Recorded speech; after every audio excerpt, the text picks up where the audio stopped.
পার্লামেন্টে। দেখুন, আমাদের প্রধানমন্ত্রী জানেন কি করতে হবে। টিএমসি এখন হিন্দু সাজার চেষ্টা করছে।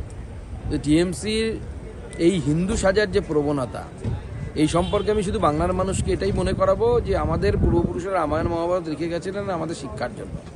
রামায়ণে রাবণ গেরুয়া কাপড় একবার পরেছিল, যখন সীতাকে হরণ করতে হয়েছিল। বাদবাকি কোনো সময় রাবণকে আমরা গেরুয়াতে দেখিনি। এই ভণ্ড রাবণদের, ভণ্ড গেরুয়াদের থেকে সাবধানে থাকবেন, নাহলে সীতা হরণ হয়ে যাবে। আপনারা নিয়ে এসছেন, মুখ্যমন্ত্রী বলছেন এটা অ্যান্টি ফেডারেল রয়েছে, এটা তিনি মানবেন না।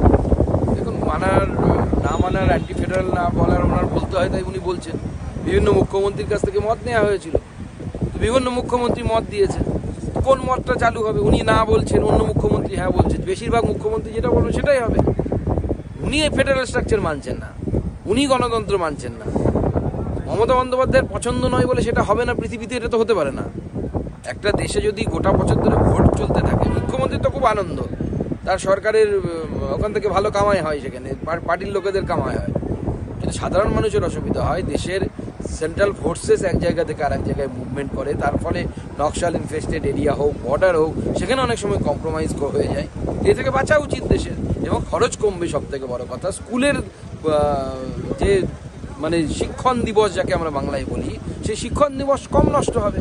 মুখ্যমন্ত্রী তো স্কুল ছুটি দিতে পারলেই আনন্দ, দিয়ে তো দেবেন না। যতবার গোটা বছর যদি ছুটি থাকে তত ভালো, কারণ উনি জানেন যে যত এরা পড়ে তত বেশি জানে, তত কম মানে। লাস্ট কোশ্চেন দাদা, শর্ত সাপেক্ষ বেল মঞ্জুর করেছে সুপ্রিম কোর্ট পার্থ চ্যাটার্জি। 1 ফেব্রুয়ারি 2025 অব্দি ট্রায়াল কমপ্লিট করতে বলেছে, উইটনেসগুলোকে এক্সামিন করতে বলেছে।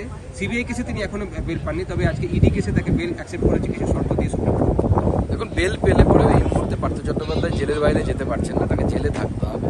আর জেল থেকে বেরোনোরও কোনো সম্ভাবনা নেই, কারণ ওই ফেব্রুয়ারির 25 তারিখের মধ্যে আমার মনে হয় ইডি চার্জশিট দিয়ে সমস্ত তথ্য প্রমাণ দিয়ে প্রমাণ করে দেবে। কারণ অলরেডি তো প্রমাণিত, ওনার বান্ধবীর বাড়ি থেকে 51 কোটি টাকা পাওয়া গেছে দুটো ফ্ল্যাট থেকে। আর কি প্রমাণ করার প্রয়োজন আছে? জেলে থাকবে এরপরে।